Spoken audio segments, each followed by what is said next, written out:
Excellent. So today's session is all about paying yourself, why it matters, and how to start. I'm going to pass it over to my colleagues, and before I do that, I am going to share my screen. So there's going to be a little maneuvering from me in a moment. But in the meantime, I'm going to pass it over to Michelle. Thank you so much, Rachel, and thanks for taking the lead in the slide situation. I know it's a little extra step, but I appreciate it. In the meantime, I can just mention a couple things that I know are on those first few slides, which is just about CEI. I'm sure many of you are familiar with CEI, given that you're here, but we work to support small businesses throughout the state and in rural regions. And we do that through a combination of offering financing, um, small business advising, and also policy. So we work kind of in this comprehensive way to support folks at both the one-on-one level and at the systemic level. And so the first few slides here just have some information on our mission and mainly business development services, which is where I sit as a business advisor, and a couple of the offerings that we have, namely some of the sectors that we work in, which you'll be able to take a closer look at when you get the presentation. But Cameron and I sit in these first two, small business development, me and Cameron over with workforce solutions. And then a main thing just to share with folks, we have a lot of programming that Rachel just manages all of, and that runs from cohorts sessions, which are workshops that happen around a specific topic over a series of weeks, which are a great opportunity to connect with other business owners. Rachel, I think that was one more slide on that. Thanks. Yeah, no worries. So a chance to connect with other business owners. So I highly recommend looking into those cohorts if you have time in your schedule, particularly in the winter and early spring.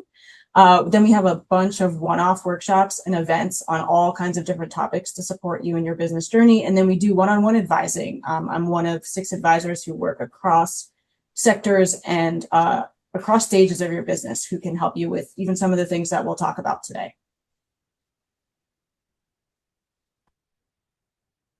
All right, so I think, I think we can just jump into it.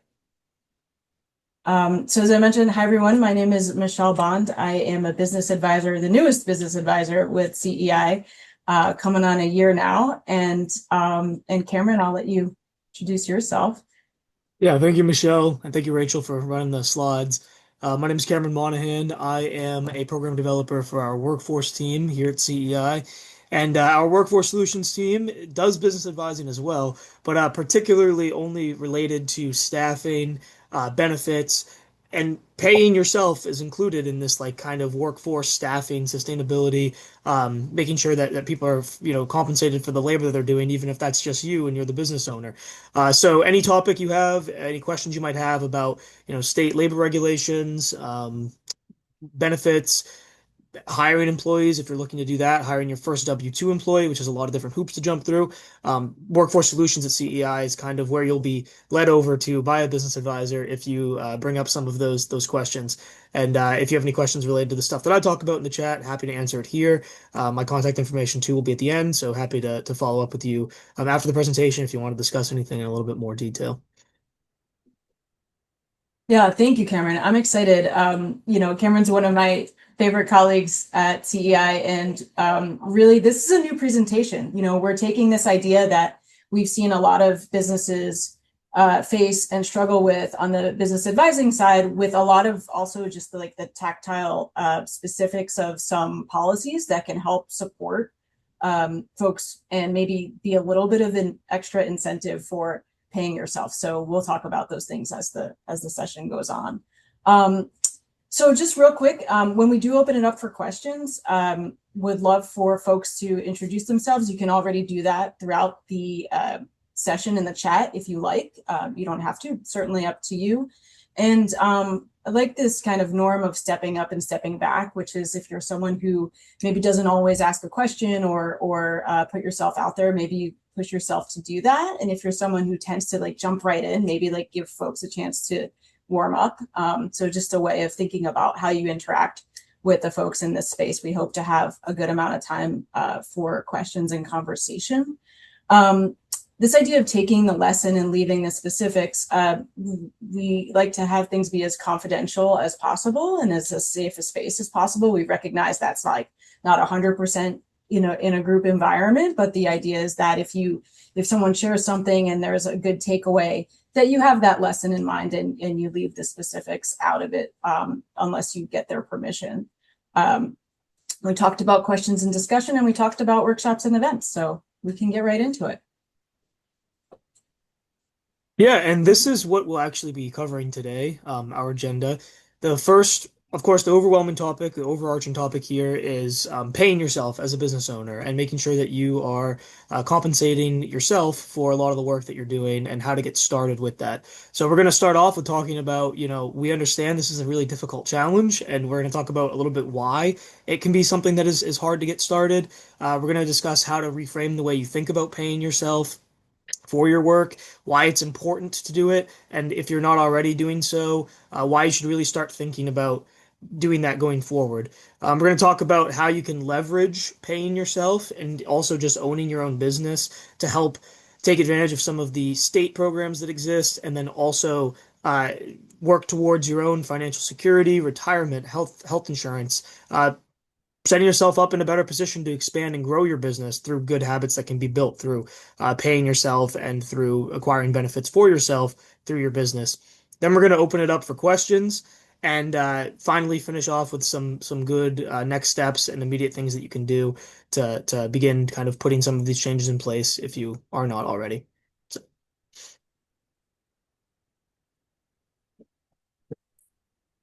Great, thank you, Cameron. And yeah, just right off the top, like this is a purposely open slide and open space to say, like, we know that this is a challenge. I myself had a business for almost 10 years. I didn't pay myself for the first few of those. There's lots of reasons why, and we'll get into some of those. We have a poll here coming up. I'd love to see where everyone is at. But it's tough for different reasons, right? We all have different relationships with money. We all have different business models, different definitions of success, different goals, different needs. And so I just want to acknowledge that, the hope here isn't to necessarily say, here's a formula. You take this formula, you plug it in, you're ready to make X amount every month. It's really to open up the dialogue of something that I think is far more common in small business ownership than anybody talks about. And to give you, as Cameron said with the agenda, just a couple of starting places, a couple of ways to think about it. And, also point you to resources like business advising, like some of the coaching that Cameron does that might help put you in a better position, 30, 60, 90 days from now. yeah, and we do have a poll here. So, Michelle, I think if you have the poll in Zoom, if we can get that started. And this is basically just if you are not currently paying yourself for your work, sort of why is that? Which of these reasons do you think best explains the situation and the mindset that you have as to why you're not doing that? So, some of the options are like you don't really view your time as a business expense. Your cash flow is too unreliable. The business is only profitable because you're currently not paying yourself. You have employees that you need to pay rather than yourself. And then the last one is you only want to take the payment if it's absolutely necessary. So feel free to select a choice on that out of those options. And then we'd love to see kind of where the group is at with what some of the current barriers are for why you're not doing that. And the poll did pop up for me, so Yep. I won't answer it, but it is there, so at least it's working. So far, we've got 3 clear answers in the lead. Give folks one more second to have a chance to weigh in.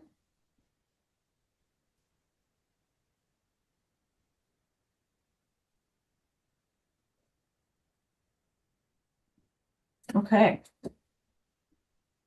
All right. Yeah, 1, 2, 3, 4, 5. I think we got almost everybody. So I'm going to wrap that up. But it looks like between my cash flow is not reliable enough, my business won't be profitable if I start paying myself, I only want to take payment when absolutely necessary are all kind of about the same. And then we've got a little bit edging out. I'm not paying myself so I can run payroll for others, which is really interesting. And I know, Cameron, we touched about that before when we were prepping for this session. So thank you all for weighing in. It's just good to get a sense of where folks are at. And I can share results, I think. Are you able to see those? Yes. Okay, great.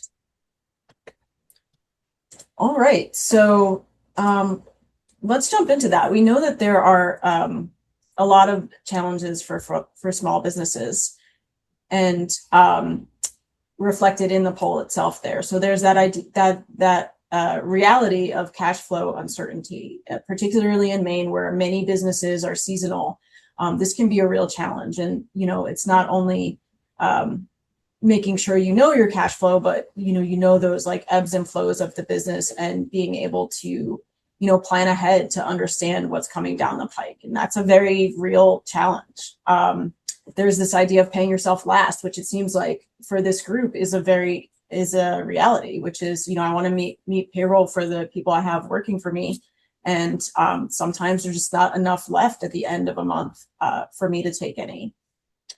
There's also the challenge of hiring ready systems, which Cameron alluded to, and we'll get into a little bit, but this is really just about the organization of your business and your operations, and really starting to think about how you're spending your time and which aspects can be, shared with other employees, or when it's time to hire.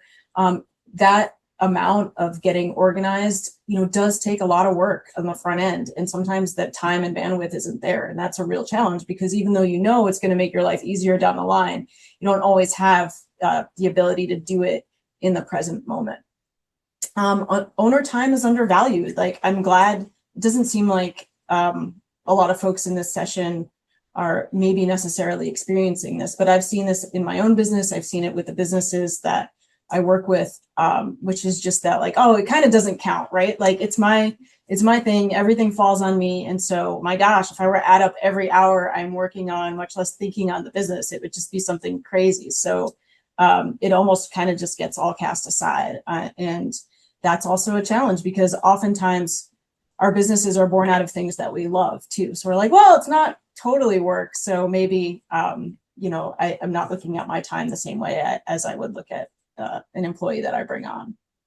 And then this last one, not all activities are revenue generating. I remember I worked in a shared kitchen for a long time, and there was a juice maker and her mom who had started a business, and they had a great business. They had a bunch of employees, but I remember specifically, she'd be like, there are just some opportunities that only my mom and I can do, because they're not going to make any money. And I can't afford to have an employee go stand there for 5 hours. And so this isn't to discredit that. There are a lot of times you need to test out an opportunity to see if it's worth further investment.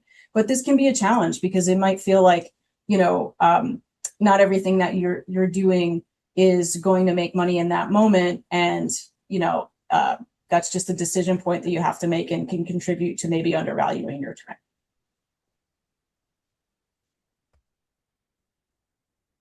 So as Cameron alluded to, we want to just shift the mindset a bit and talk about that sense of your time being valuable, and making sure that there is an understanding of the worth, not only of you as a person and as a leader of this business, but as the actual nuts and bolts of what you're doing. Because if you're not doing it, someone else is going to have to do it. And so if nothing else is taken away from this, it's about making some space for this, even if it's not a goal that is reachable immediately, to make sure that anytime you create a budget, there is a line for you, no matter how small that amount is, or no matter how much it might need to change to reflect reality.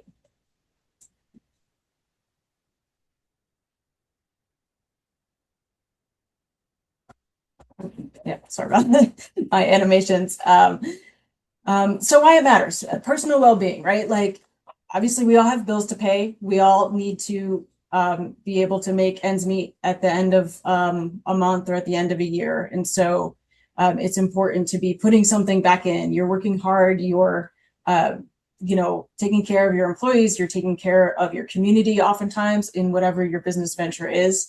And it's important to be able to put some back in, and you need money is just one way of doing that, but it is an important way of doing that.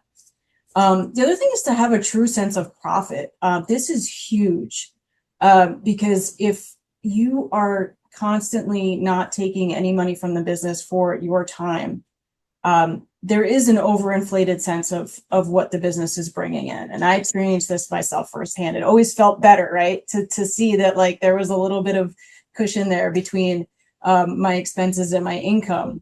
But if I had been paying myself a market rate, that number would have been way less, if non-existent. And so again, even if you're not able to draw that salary, it's really important to know how well your business is doing on its own merit. And that includes all of the time that it takes to do the tasks that you as an owner might be doing. And related to that is business sustainability. There are some folks that are solopreneurs and, until the time that they exit the business and they want to either like transfer it or sell it. And so having a sense of that sustainability, having a sense of what the owner's profit is, the draw, the payroll, is important to be able to say how sustainable that business is and what it will take to keep it going or grow it. A big one I see a lot is personal credit. Sometimes folks are working so hard in their business and they're not able to draw salary. And then they have credit cards that they're relying on it to pay their own personal expenses. And they're not able to make payments towards those bills because they're not pulling in enough income from the business. And so, we all know that can hurt you down the line when you need to rely on that credit, either personally or to grow your business. And replacement value is something that I talked a little bit about in relation to the profit piece. That this is about like, what if you get hurt, if you get sick, if you get injured, or maybe if you win the lottery and you still want your business to keep going, who's going to replace you and what is it going to cost to do that? So again, just having this in mind is really important because it might also not be a one-for-one. It may begin to allow you to see like, oh, these are aspects of what I'm doing that can be offloaded, maybe not to a full-time person, but maybe a part-time person. The value of, these 7 things that I do is 20 hours a week at this amount of money. And it can start to help you develop some of those hiring ready systems that we alluded to on the other slide. And then the last thing is growth potential. Obviously, if you feel like you have stable ground and you're able to draw a little bit from your business with consistency, it can allow you to take that next step and maybe say, okay, well, if I bring on 2 or 3 more clients or vendors, I can, maybe increase that amount that I'm giving myself every 2 weeks to, and do it gradually over time so it doesn't feel as daunting as it can.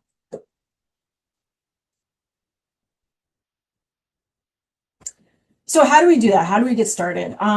There's a few just recommendations here, and many of these are things that a business advisor can help you with. But something as simple as starting with managing your cash flow and setting a simple budget. Obviously, if you're running a business, if you have employees, you have some sense of your income and your expenses. And not only having that line in there for yourself, but projecting forward. Being able to anticipate what accounts are coming in or what sales are going to be like, even once a quarter can help you set some goals that, again, even if you fall a little short, you're going to be further ahead than if you didn't set those goals to begin with.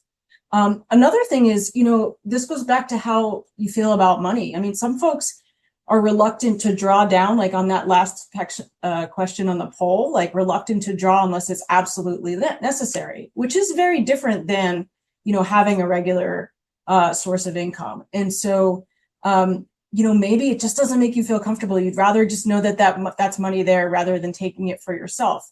I'd say like draw it down as a habit, as a way to address some of the things that we talked about in terms of sense of profit and replacement value, and maybe set it aside. Set up a separate savings account where you have that money that if you don't need it, you don't touch it, but you've done 2 things. You've gotten a sense of what that expense is to the business for your time and your work. And you've also said, all right, I'm going to still have that as a reserve of sorts, but it's not going to be, tied up in the business as a false sense of profit. Track your time and tasks. This goes back to operational efficiency and thinking about what's the rhythm of your day.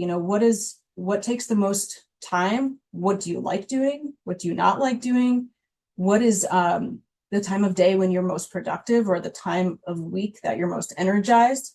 One of the reasons we start our own businesses is because we like being in control of our time, and we like having the autonomy. So make sure that the layout of your days, to the extent possible, works for you. I was a baker. My days started at 12, midnight and 1 a.m. and I would often work until 5 or 6 the next day. I mean, that's not very sustainable for for a long term. So there was pretty quickly we had to figure out how to do some things differently, and get organized about it. So, but the first step to doing that is just sitting down, beginning of your week, and just indicating what you're spending your time on. And I also just put as like, how does it feel? Like, those charts when you go to the doctor, the like frowny face, the neutral face, and the smiley face. Like, it's a great quick way to be like, oh man, I spent most of the day doing things I love, or I spent most of the day, not so much. So it's good to just have a sense of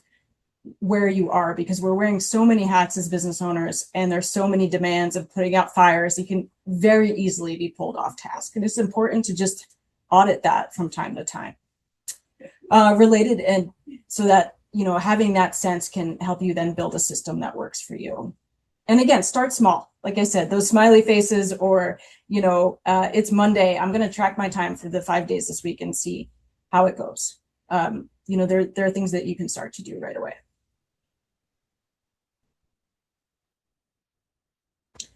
All And right. yeah, sorry, go ahead. Yeah, and another great thing about owning your own small business and then paying yourself through your small business is that it opens up a ton of opportunities for you to leverage that relationship with you and your business as an entity to pay yourself, save for retirement, take advantage of like some state programs that exist, and help make things like health insurance more affordable for yourself. Additionally, if your business plans to grow, and especially if you haven't already hired somebody else, getting in the habit of using a payroll service, paying yourself, withholding payroll taxes off of what you're paying yourself will really help you build these skills that will make it way easier when you do expand and you begin hiring strangers basically to be brought into your business and become employees of yours. It'll make it a far more seamless experience than just doing it blind for the first time. So these are things we're going to talk about in this section is just beyond just direct paycheck, money into your bank account. What are some other ways that you can use your business to improve your own financial situation or just, standard of living really? And oftentimes in a tax advantage way that ends up really benefiting you in multiple different areas. So next slide, please. So the first topic that we're going to talk about, and I apologize because I am going to try to briefly give you an overview of what the how the paid family medical leave system works in Maine, and it is kind of complicated, but we'll go slow, and I'll give some real life examples of what that actually means. And of course, if you have any questions, put them in the chat, or at the end we can talk about it in a little more detail. But I'm sure you've heard of Maine paid family medical leave by this point as a business owner, especially if you have employees. You definitely have heard about it because you've been having to contribute towards this program for your employees. But if you have not, or if you are unaware of how it works for you as a small business owner, essentially, if you're a solopreneur or a self-employed individual, you can opt into Maine paid family medical leave. And how you can do that is just declare, hey, I'd like to contribute 0.5% of my income that I get quarterly towards this program, which really, isn't that much money. And by just doing that action, it makes you eligible for a big state pool that of all the different employers in the state that are funding this, all the employees that are funding this. And if you are ever not able to work for an extended period of time, so that could be a medical issue, that could be taking care of a family member who is going through a medical issue, having a child, grieving the loss of a loved one, you can receive up to 12 weeks of paid time off from funds that are coming from the state, not from your business. So it's a really beneficial thing to do for just 0.5% of what you're paying yourself for a quarter. And it can really help navigate through very difficult life situations where your choices are, well, do I abandon this family need, or do I focus on my health and myself, or do I run the business that I need to run, right? This is really provides a stopgap where the money's not coming out of your business, and the state can really step in and through paid family medical leave, help you navigate situations like this that otherwise may be really debilitating or very, very difficult. Now, the reason why this is included in a presentation about paying yourself is that in order to even be eligible for this benefit, you have to pay yourself something. You have to pay yourself at least 6 times the state average weekly wage for the first 4 quarters out of the past 5 quarters before you're taking leave. And that again sounds like junior year pre-calculus. Like it's really complicated. Don't really worry about what that actually means. But essentially, what it means is that for 2025, if you wanted to take this benefit now, you would have had to earn $7,193.04, very important 4 cents, in personal income to be eligible to take the benefit. So, we're currently in Q1 of 2026. This period would have started at the end of Q3 in 2023. Basically, this rule just exists so that people who are taking the benefit have paid something into it. It's not like you can just declare, hey, I want paid family medical leave, but you've paid nothing into it, sort of like Social Security in that way. They need some sort of contributions to be able for you to access this fund. But that threshold is very low. $7,193. Again, it's a big amount of money. I'd like $7,193. But over a year, if you can just pay yourself here and there to get to that past that threshold, it opens you up to an incredible benefit that really will help you navigate through very, very difficult times. And for example of what this is, basically, if you do pay yourself past that threshold and you opt into this program and you make the quarterly contributions, you will receive a 90% wage reimbursement up to the state's average weekly wage. And then any dollar past what the state's average weekly wage is for 2026, you will get a 66% wage reimbursement. So what that looks like is if you are paying yourself, say you're able to pay yourself $20,000 per year, right? And you've done that for a year, and then you have a baby or you get sick and you want to take paid family medical leave. With $20,000 per year, you get the full 90% benefit. So if you take the 12 weeks of paid family medical leave, from the state, you would get $346.15 per week that you're out for free, basically, right? And that would end up adding up to $4,152 over 12 weeks, which is 90% of what your regular earnings would be at $20,000 per year. If you were able to pay yourself $40,000 per year, you would get about $646 per week, or $7,742 over your 12-week span that you'd be out. And that really adds up. I mean, that's a lot of money. And think about like if you are presented with one of these situations of, medical or family emergency, your other alternative without participating in paid family medical leave is that money's either coming out of your savings or from somebody else in your family, or you're not able to work, or you just ignore the situation and continue to work, right? So the alternatives are not very appealing, and the cost for a business owner really is not that high. It's just that 0.5% out of your payroll for yourself, whatever you're paying yourself, and you must pay above that $7,193. So, highly recommend if you are a solopreneur or self-employed individual and you don't have employees that you opt in to this program. If you currently do have employees, you can still participate as the business owner as long as you are paying yourself, as long as you are taking these draws, as long as you're a W-2 employee, all that stuff, and you're meeting these thresholds. So that's our first benefit is paid family medical leave. And the next one that we're going to talk about on the next slide is retirement savings. So there is a specific retirement program that is carved out that is really ideal for uh, people who are self-employed, solopreneurs, sole props to help set aside funds towards their retirement in a tax-advantaged way that benefits both your business, yourself, and grants you an incredible amount of flexibility that you might not know exists when you set up a retirement plan. So this is called a SEP IRA. And what a SEP IRA does is it allows you to save up to 25% of your personal income. That's whatever you pay yourself. It can be owner draws, it can be fixed W-2 salary, wage, anything like that, to a retirement account, an IRA.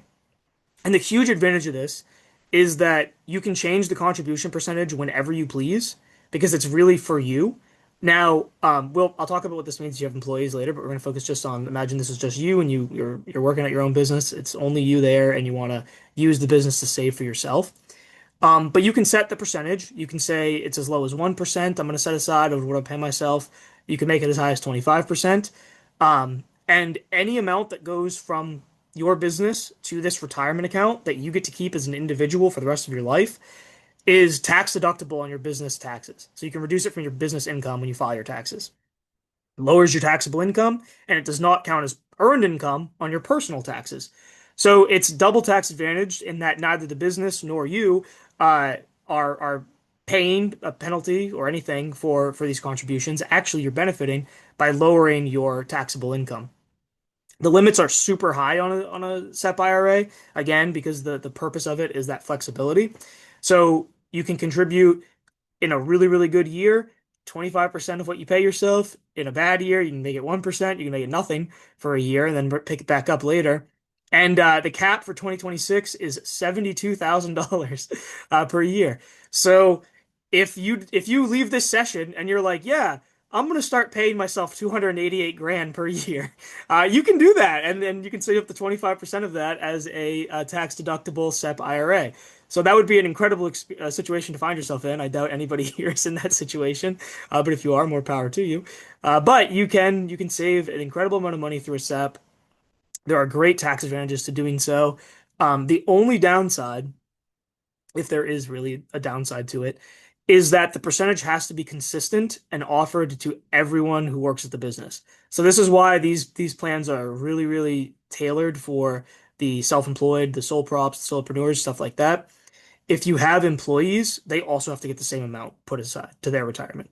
So if you decide like, hey, I'm going to save, 5% for myself out of whatever I pay myself for this year, to get those tax advantages and to start saving for retirement, which is something that is also incredibly neglected for small business owners. A lot of people's retirement plans are just, well, I'll sell the business. That's great. That's a good option. But, there are other things out there that are really good to save for in the future as well. And the earlier you focus on it, the better the outcomes at the end. Um, but the issue is with the SEP IRA is that that percentage has to be consistent for everybody. So if you have two employees, you pay them $50,000 per year, 5% of that is also going to be coming out of your business and going into their IRA. So that's something to think about.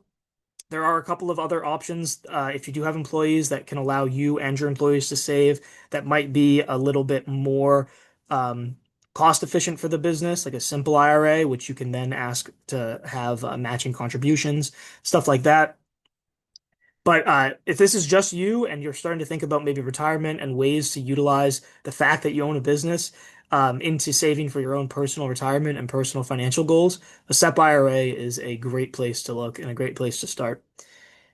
And then next slide, please. Another thing is health insurance. Small business owners, oftentimes, this is a very, very tough nut to crack about how do I get health insurance for myself and my family as a small business owner. And unfortunately, still really the best option is just the state marketplace, the ACA marketplace for Maine, which is called Cover Me. And in order to be eligible for any reduced premium tax credits, you have to pay yourself at least above the federal poverty level. You cannot earn less than that and still be eligible for a ACA tax credit, which is the program that makes these plans affordable and actually makes it so that you can get one really on the marketplace. So in 2026, those values are $15,650 for an individual and $32,150 for a family of four.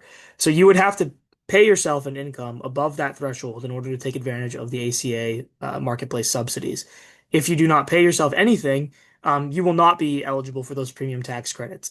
And again, for a small business owner, that the ACA, despite everything that's going on and some of the flaws that exist there, it really is still the best option for individual health coverage or family health coverage. if you are not employed at a large employer that provides group health plans. If you earn, a certain amount like below and you do have significant financial hardship, main care is an option. But that's more of a state like welfare program, so there's going to be a lot of applying and meeting with people to kind of get that benefit. But obviously worth it if that's something that currently right now you don't have health insurance and you're not paying yourself. It's worth exploring. And the great thing about a marketplace plan is if you select a high deductible plan, which are usually like the most affordable options, they have the lowest monthly premiums and very, very high deductibles and sometimes higher copays on medicine, stuff like that. You can then use your business to begin funding a HSA. And now this really depends on how the business is structured. So if you are a sole prop, you cannot just pass the HSA through the business to fund yourself. But if you are a C Corp, you can. And the great thing is like even with an HSA, if it's not going through the business, funding it as an individual, so say you pay yourself income and then you take some of that income and put it into an HSA, is still tax advantaged. They call it like triple tax advantaged because if you take the money out of your income and then just put it into an HSA to help cover these medical expenses, the contributions lower your taxable income. So that's the first way it's tax advantage. These are investment accounts, so they'll grow year to year in interest, and the interest grows tax free, so you don't have to pay anything on the values as they grow, unlike a regular capital investment account. And then lastly, when you withdraw the funds to pay for a qualified medical expense, that is also tax free. So this is an incredible way to help make health expenses a lot more affordable. And if you have not ever tried an HSA paired with a high deductible health insurance plan, and you find yourself maybe in a situation where you can no longer afford the, silver tier, gold tier plans that you had on the ACA last year, it is worth exploring what the total cost would be and what you're comfortable contributing to an HSA, because there are a ton of ways that you can spend these HSA dollars. You can buy over-the-counter medicine, you can pay for your copays. They cannot go towards premiums. That's the one kind of real restriction that people always ask about. But basically, any other qualified medical expense you can use, and even in more creative ways, like if a doctor says, "Hey, you should go to the gym," you can say, "Hey, my doctor said I go to the gym," and you can put a gym membership on an HSA if the doctor says that you needed to do that. So again, highly recommend exploring these options for yourself. These largely are things that would fall on you as an individual, not through the business. But these are benefits that you really wouldn't be able to explore or would be, ridiculously unaffordable if you weren't paying yourself above that federal poverty line.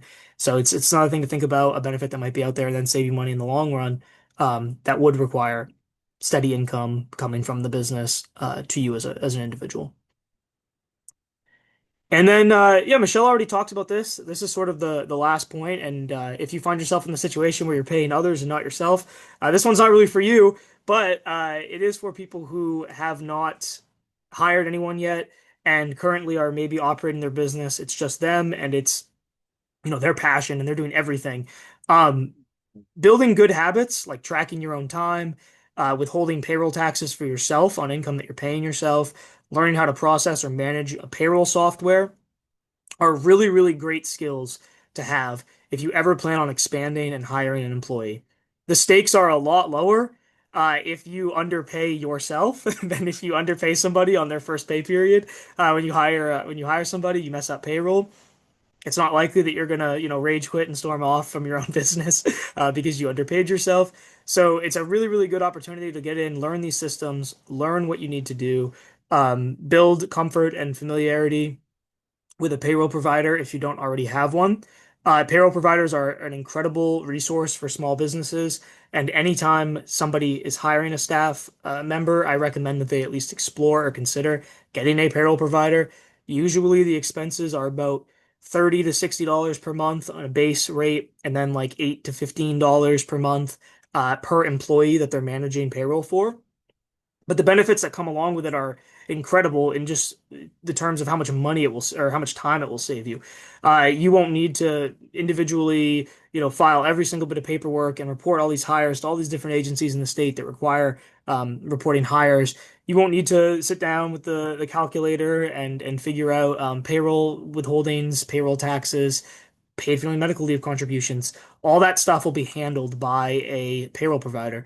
And the ease and the peace of mind that it gives you to know that there's a professional handling this stuff and not you, watching a YouTube video and then being like, I hope I did it right, only to find out a couple years later or a couple months later that the state doesn't agree that you did it correctly is really really nice. That peace of mind is great, and there's no better time really to get into one of these systems and experiment with it and learn it than when it's just you and it's just you as the only employee. Because again, the stakes are so much lower. You're not responsible for somebody else's paycheck. It's all your money, and basically treated as like a trial run for hiring your first W-2 employee. And once you do that, you'll have a chance to kind of refine your systems, ensure that everything's moving smoothly. And then once it's time to bring somebody on board, you'll be in a far better situation than if you just went into it blind and scrambled to kind of figure everything out on the person's first day.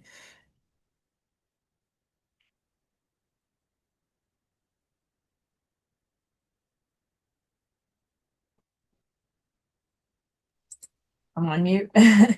Thank you, Cameron, so much. I know that's a ton of dense information, and you did a really great job just kind of breaking it down, making it digestible, and also knowing who to contact if we have specific cases and questions.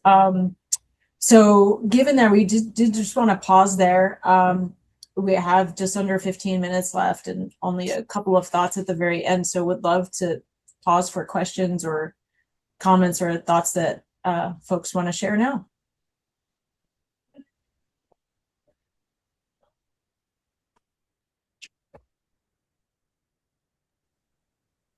Feel free to come off of mute to ask a question as well, but you are also welcome to put them in the chat now too. Yeah. One, just while we're seeing if there are any questions that come in, one just kind of anecdote to the last thing that Cameron was talking about in terms of payroll providers and things like that. There is also an advantage if you are a solopreneur, aside from like just getting used to the systems by having a payroll provider. Even if you're doing owner's draws, if you're paying yourself through a provider, and getting, say, like direct deposit into your own bank account, that sometimes can make you eligible for a higher yield savings rate with depending on what your bank is. So, for example, like if you have a bank that says, "Oh, we're going to give you a higher interest rate if you have direct deposits," but you don't work for a large employer, sometimes paying yourself through these payroll providers is a way that satisfies that requirement because it's being processed by a payroll provider and being put into your account. And so depending on, if your monthly yield is more than the cost of having that payroll processing subscription, that's also a way that you can both learn the system and get a little bit of a benefit.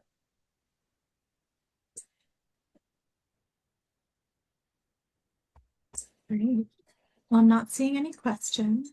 I know there's a few I more have a slides. Oh, sorry. question or Yeah, go ahead. sort of comment. Hi, I'm Danny. I'm looking at the participant list and I know that this is open for everybody, but I'm wondering if you could talk a little bit about how gender and gender inequity plays into women small business owners historically not paying ourselves as much. I know that CEI has like a dedicated like women's business team, and I think that this is something that a lot of other like women and femme identified business owners really struggle with is this idea of like um being able to justify paying ourselves even though we know that we're doing a really good job and we are like wearing all the hats and doing all these things. But I had an advisor who once said that women disproportionately underpay and undervalue themselves, and it shows up in their paychecks and what they're doing, and that um, a male counterpart might not take on a co-owner role at the same low rate that a woman is paying herself. So I know there's a question there somewhere, but I'm wondering if anybody wanted to discuss that at all, if that's open. That is a great question. I'm just gonna chime in for my where I am at CEI is workshops and events. And we specifically try to address that mindset shift of self-worth. We have a cohort program, it's a multi-session peer group designed and intended for female business owners to attend and build their self-worth and build their confidence. We additionally have another peer group that is run by the same facilitator called Boundaries for a Thriving Business, which is about saying no to unpaid work and setting limits and, making your work work for you. And so we do try to address those in small groups with female business owners in those spaces. Workshop wise, Michelle, if you want to add, or Cameron, if you want to add anything, any thoughts that you have.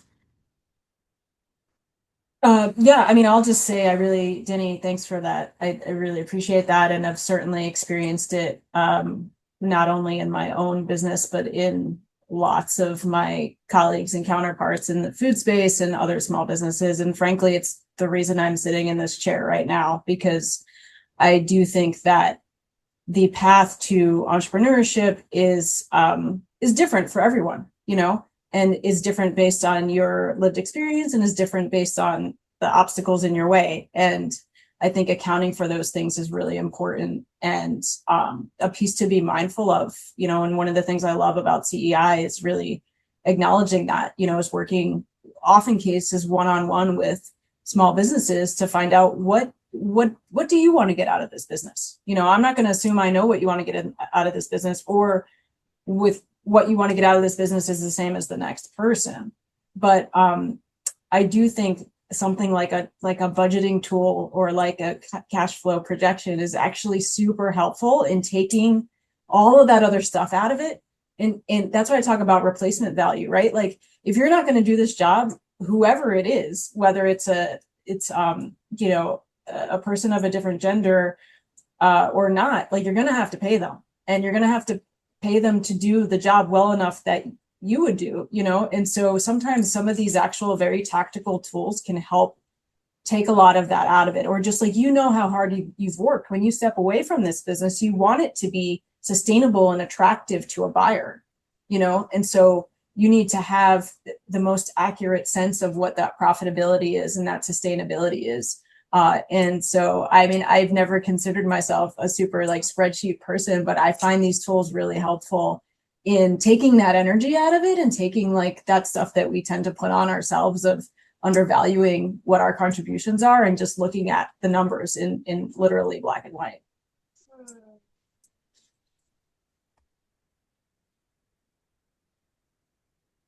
Excellent.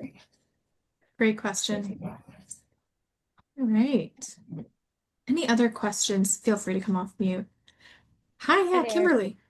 Hi, sorry if I have a whining dog in the background, and I did miss a major portion of the presentation. I apologize. But I attended another webinar, and this woman was talking about how to, if you do every role in your business, how to choose the right pay for yourself, aligned with the different pay rates of each role. And she had for $250, you get this great template that would help you find that number.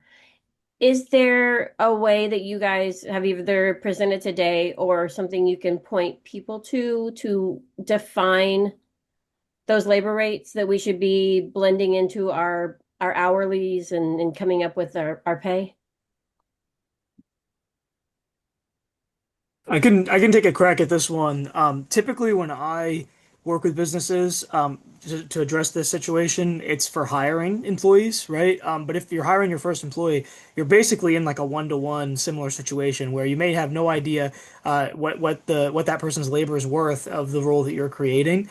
And as maybe anticlimactic or lame as it sounds, I think one of the best things you can do really is just sit down, brainstorm on a piece of paper, like what did I do in a day? What are the tasks that are the most important that I can like solidly identify as a responsibility that was completed that is necessary for the function of the business.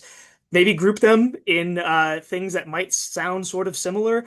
And then look at that and be like, is this a job?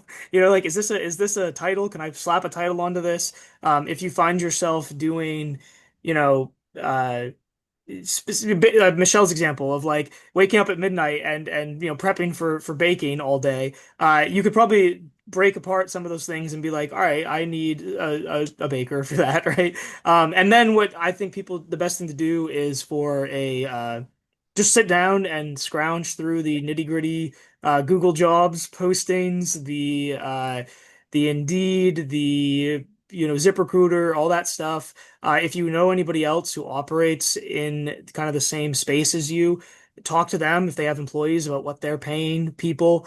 This stuff varies immensely from county to county, even in the state of Maine, right? Identifying like a solid labor value, market value for yourself is like one half of the battle. And I think that there is stuff you can pull from there through like other job descriptions, see what people are getting hired at. But another thing I think that is a unique situation with you as like a business owner is you also understand your own like financial needs. So it's an opportunity to think beyond just like, wait, what is a fair wage for this job? What would I be paying somebody? And also like, what is my living wage? Like, what would I need, right? So it's sort of like a two pronged approach. I think that that's sort of how I recommend people do it when they're looking to hire. They neglect the second half of it of my own personal financial situation or the personal financial situation of who they're hiring because that gets into a whole other issue and nobody knows that. But when you're sitting down and thinking about like what to pay yourself, yeah, look at what people are paying for similar roles, similar skills, similar responsibilities. A lot of that stuff will be listed on job descriptions that are in businesses that are similar to yours. You can find those online. But then also, try to think about like what do I need to live and what can I pay? Maybe it's more than what people would be getting paid to work that job if they just came in off the street, or maybe it's less if your business can't afford that. But just finding something, a value that you're comfortable with that allows you to kind of live the life that you want or need to live is also really, really important to think about. Great, thank you. Yep.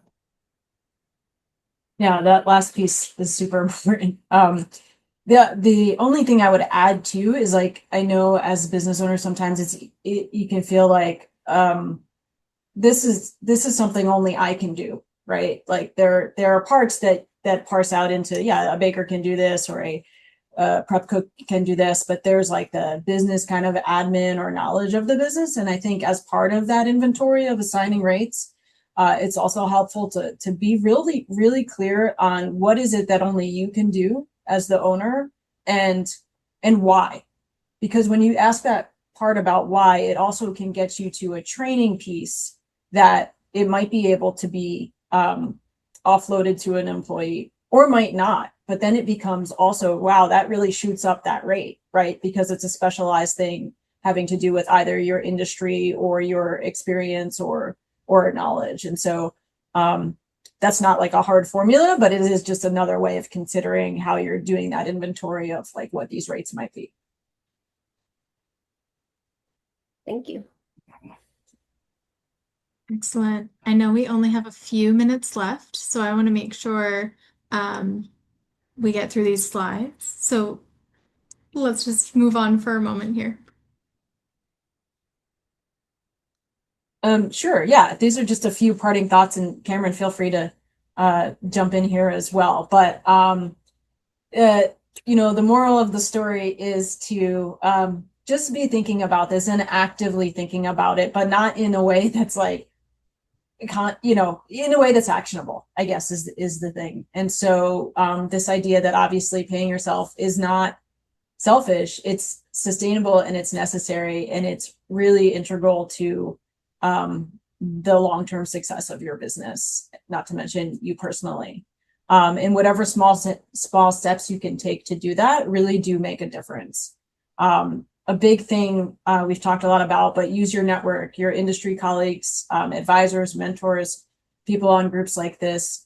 It's really great. This goes back to the idea of like every business is different. There are so many different models out there for how people run their businesses, what they want to get out of them, how they're creatively thinking about it and doing that. And I think it's really great to get as many perspectives as you can so that you can find out, what works best for you. And it's about trial and error too. Understanding the benefits. A lot of the things that Cameron talked about are so valuable. And again, might be just that little bit, okay, I'm making $20,000 this year. What if I upped that to 30 and then put some money aside here? How would that benefit myself and my family in ways I didn't even realize?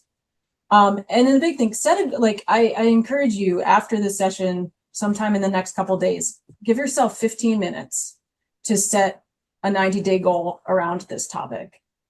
For some people, it could be, all right, I want to be paying myself by this much in 90 days. For other folks, it might be, I'm going to take a look at my budget and I'm going to see, make sure that there's a line item in there for myself. It might be, going on our website and reaching out to maybe have an advising session with one of our team members or following up with Cameron about something he spoke about. So, I would say 15 minutes, give yourself to just brainstorm a few different ways that you can start doing things to help advance this.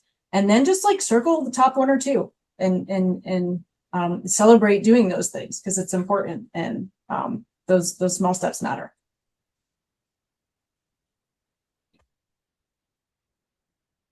Yeah, and here's my Well, email if you want to ask me any questions about any of the benefits or perfect. anything. Excellent. Well, thank you so much, Cameron and Michelle. Once again, you'll get these slides, everyone, via email later today, in addition to the recording, so you can refer to it in your own time as you wish. But thank you all for being here today. Thank you again, Michelle and Cameron.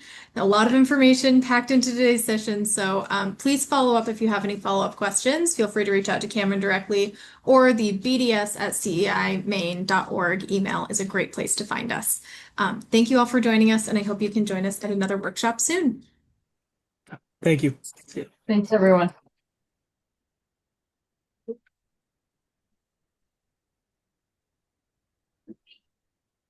Okay. Good Thanks, to Cameron. go. Yeah, no, thank you. I think that went Yeah. well. Nice. Yeah, no, I appreciate it. It was great. Sweet. All right. See ya. All right. Have a good rest of your day. You too. See ya.